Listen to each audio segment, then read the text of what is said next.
नमस्कार दोस्तों, welcome back. मेरा नाम है अपर्णा और आज हम लोग पढ़ने जा रहे हैं चाइल्ड डेवलपमेंट में आनुवांशिकता और वातावरण के बारे में, यानी हेरिडिटी और एनवायरनमेंट के बारे में। तो चलिए शुरू करते हैं।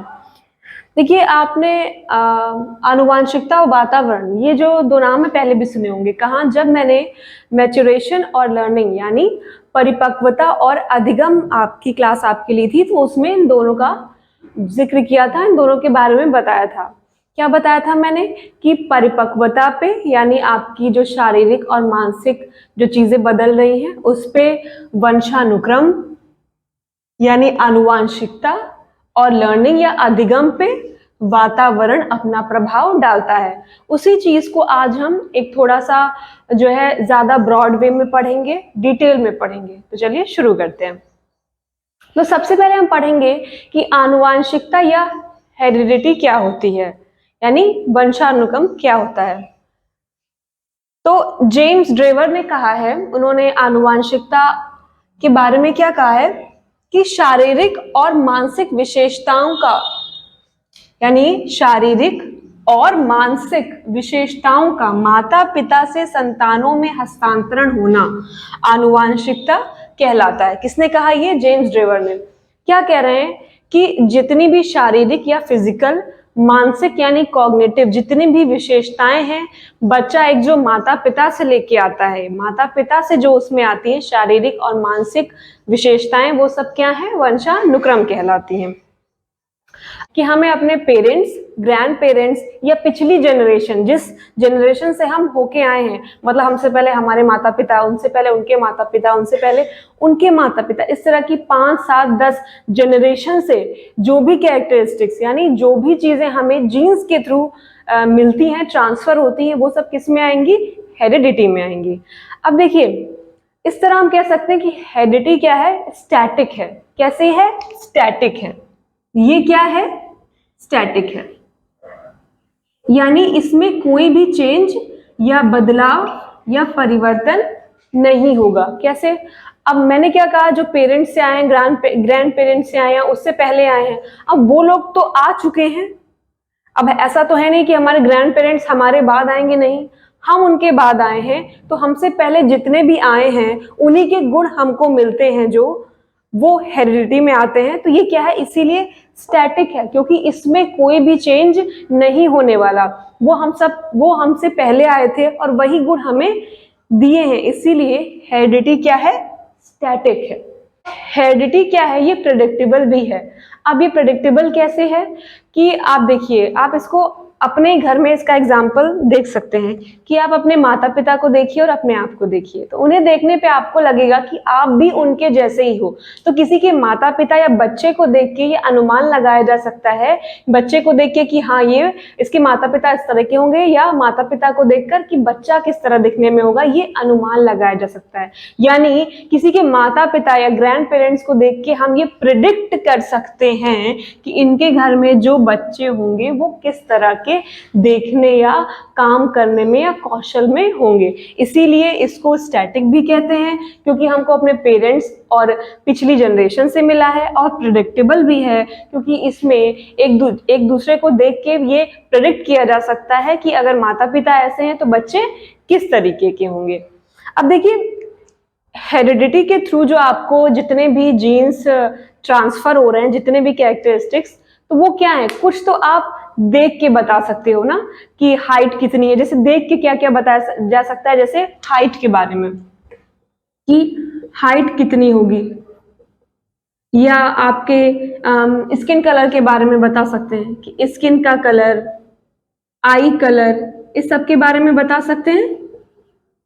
लेकिन कुछ चीजें आपको जो आनुवांशिक रूप से मिली होती है, जो दिखाई नहीं देती पर फिर भी मिली होती हैं।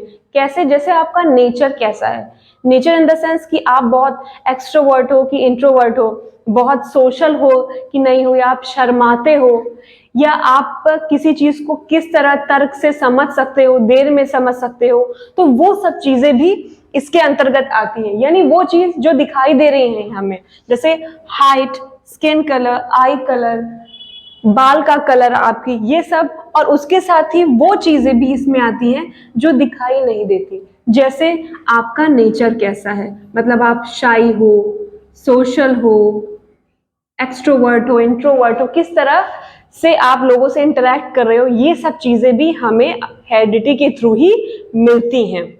तो इस तरह हम कह सकते हैं कि आनुवांशिकता के अंदर दिखाए जाने वाले कारक या कैरेक्टरिस्टिक, मतलब हाइट, स्किन कलर, ये भी शामिल है, और वो चीजें जो दिखाई नहीं देती, मतलब हमारा नेचर कैसा होगा, हम किस तरह चीजों को समझेंगे, ये दोनों ही चीजें शामिल हैं। अब चलिए हम पढ़ लेते हैं वंशानुक्रम की क्रियाविधि, यानी कैसे एक बच्चा जो है अस्तित्व में आता है, इसके बारे में। तो देखिए, जब मेल और फीमेल, यानी जब मेल के स्पर्म और फीमेल का ओवम मिलते हैं, तो क्या होता है, संयुक्त कोश या जाइगोट का निर्माण होता है। वो क्या बनाते हैं, जाइगोट बनाते हैं। जब मेल के स्पर्म और फीमेल का ओवम मिलता है, तो उससे क्या होता है, संयुक्त कोश या जाइगोट का निर्माण होता है, और यही जाइगोट आगे जाके क्या होता है, फीटस में बदलता है, और फीटस के बाद जो है फिर पूरे एक बच्चे, बालक का निर्माण हो जाता है। उसका विकास धीरे धीरे माँ के पेट के अंदर 9 महीने तक होता है। अब ये जाइगोट क्या है, तो देखिए जाइगोट क्या है, ये एक गाढ़ा तरल पदार्थ होता है जो साइटोप्लाज्म का बना होता है। बहुत डिटेल में मत जाइए, लेकिन थोड़ा सा समझ लीजिए ये संयुक्त कोश या जाइगोट के बारे में, कि ये एक गाढ़ा तरल पदार्थ है जो बना होता है साइटोप्लाज्म का। किसका, साइटोप्लाज्म का। अब इसके अंदर क्या होता है, नाभिक या न्यूक्लियस होता है। इसके अंदर क्या होता है, न्यूक्लियस होता है, नाभिक भी कहते हैं इसको। और इसके अंदर क्या पाया जाएगा, गुणसूत्र या क्रोमोसोम पाया जाएगा। अब इसके अंदर क्या पाया जाएगा, गुणसूत्र। और जो सारी कहानी है वो इसी गुणसूत्र या क्रोमोसोम की है। तो चलिए इसके बारे में पढ़ते हैं। अब चलिए पढ़ते हैं क्रोमोसोम्स या गुणसूत्र के बारे में। तो देखिए, जैसे मैंने पहले बताया था कि जो सेल है, सेल यानी कोशिकाएं हैं, उनके अंदर नाभिक पाया जाएगा। ये सेल है, देखिए बाहर, ये सेल है, कोशिका है, और इसके अंदर, सेल के अंदर न्यूक्लियस पाया जाएगा। ये क्या है, न्यूक्लियस है। और न्यूक्लियस के अंदर जो है वो क्या पाए जाते हैं, गुणसूत्र या क्रोमोसोम पाए जाते हैं। ये छड़ी नुमा आकृति में होते हैं, देखिए इस तरह के होते हैं, और ये हमेशा जोड़े में पाए जाते हैं। कैसे पाए जाते हैं, जोड़े में पाए जाते हैं। संयुक्त कोश में क्रोमोसोम के 23 जोड़े होते हैं। एक मैंने क्या कहा कि एक जाइगोट में क्रोमोसोम के 23 जोड़े होते हैं। इसका मतलब टोटल क्रोमोसोम की कितनी संख्या होगी, 46।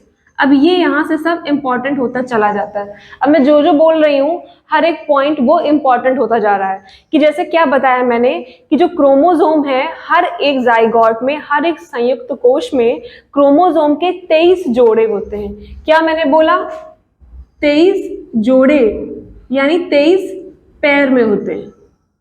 इसका मतलब क्या है, टोटल कितने क्रोमोसोम है, 46 क्रोमोसोम है। अब वो कैसे रहते हैं, जोड़ों में रहते हैं। इस तरह 23 जोड़े बनते हैं। जो 46 जोड़े टूटे 23 में, तो उसमें 23 किसके होंगे, टोटल कितने हैं, 46। 46 में अब आधे 23 किसके होते हैं, मेल के, यानी पिता के होते हैं, और बचे हुए आधे 23 किसके होते हैं, माता यानी फीमेल के। अब चलिए पढ़ते हैं कि किस तरह से जो है सेक्स का या जेंडर का निर्धारण बच्चे में होता है कि वो लड़का होगा या लड़की होगी। तो जैसे मैंने आपको पढ़ाया कि 46 क्रोमोसोम टोटल पाए जाते हैं, जो मेल और फीमेल में 23 के पेयर में होते हैं। यानी 23 मेल के पास होते हैं क्रोमोसोम, और 23 होते हैं फीमेल के पास। अब इनमें से जो 22 जोड़े हैं, यानी जो 22 पेयर हैं, उनको हम कहते हैं ऑटोसोम्स। वो क्या कहलाते हैं, ऑटोसोम्स। मेल और फीमेल दोनों में ही जो 22 जोड़े क्रोमोसोम हैं, वो ऑटोसोम्स कहलाते हैं। और हिंदी में इन्हें हम कायिक या कायसूत्र भी कहते हैं। मेन जो बात है वो है एक बचे हुए पैर की। ये जो लास्ट पैर बचता है ना, उसकी बात सबसे ज्यादा इंपॉर्टेंट है, क्योंकि यही डिसाइड करेगा कि बच्चा मेल पैदा होगा या फीमेल पैदा होगी। तो इसको क्या कहते हैं हम, जो लास्ट पैर बचा है उसको सेक्स क्रोमोसोम कहते हैं। दोनों में क्या कहेंगे, सेक्स क्रोमोसोम कहेंगे। अब बात सबसे इंपॉर्टेंट यहाँ पे आ गई कि जो मेल है उसमें ये जो सेक्स क्रोमोसोम है वो डिफरेंट होता है, यानी वो होता है एक्स और वाई होता है, दो अलग अलग होते हैं, यानी विषम जात होते हैं। और जो फीमेल है उसमें ये जो 23वां जोड़ा है, पैर है, वो क्या होता है, समजात होता है, यानी दोनों ही एक्स और एक्स होते हैं। इसीलिए जो मेल है उसको हम हेट्रोगैमेटिक कहते हैं। हेट्रोगैमेटिक मतलब विषम युग्मकी। इसीलिए क्या कहते हैं, मेल को विषम युग्मकी, क्योंकि उसका जो सेक्स क्रोमोसोम है वो समजात ना होके विषम जात होता है। ये दोनों अलग अलग है ना, एक्स और वाई है, इसीलिए। और इन्हें क्या कहते हैं, फीमेल को, इसमें दोनों क्या है, सेम सेम है, समजात है, इसीलिए इनको कहते हैं समयुग्मकी या होमोगेमेटिक। यहां तक आप सबको ये बात समझ में आई। अब आगे चलते हैं। देखिए इधर, ये हमने यहाँ पे मेल का जो सेक्स क्रोमोसोम है उसको लिख दिया है, लास्ट पेयर जो है 23rd पेयर, और यहाँ पे फीमेल का लिख दिया है। जो क्या है, सेक्स क्रोमोसोम है, डिसाइड करेगा कि बच्चे का जेंडर क्या होगा। अब ये किस तरह डिसाइड हो रहा है, ध्यान से देखिए। अगर ये फीमेल का है देखिए, और ये किसका है, मेल के हैं दोनों। अब अगर मेल का एक्स जाके मिलता है फीमेल के एक्स से, ये अगर ये हो रहा है, ये वाला एक्स जाके मिलता है इस वाले से, तो बच्चा क्या पैदा होगा, यानी एक्स एक्स। एक्स एक्स मतलब क्या है, फीमेल है। ओके। और अगर अब बात करते हैं इसकी, कि अगर मेल का वाई जाके मिलता है इस फीमेल के एक्स से, तो बच्चा क्या होगा, एक्स वाई, यानी क्या पैदा होगा, मेल पैदा होगा। क्लियर। हम देखें, अगर ये एक्स यानी मेल का ये एक्स अगर जाकर मिलता है फीमेल के इस एक्स से, तो बच्चा क्या पैदा होगा, एक्स एक्स, यानी फीमेल पैदा होगा। और इसको यानी मेल के वाई और फीमेल के एक्स को मिलाते हैं तो बनेगा एक्स वाई, यानी बच्चा क्या होगा, मेल, लड़का। तो इस तरह से जो है जेंडर का निर्धारण होता है। तो जब आपने इसको देखा तो आप ये बात समझ सकते हैं कि किसी भी बच्चे का जो जेंडर डिसाइड होता है वो किस पे डिपेंड करता है, मेल पे डिपेंड करता है।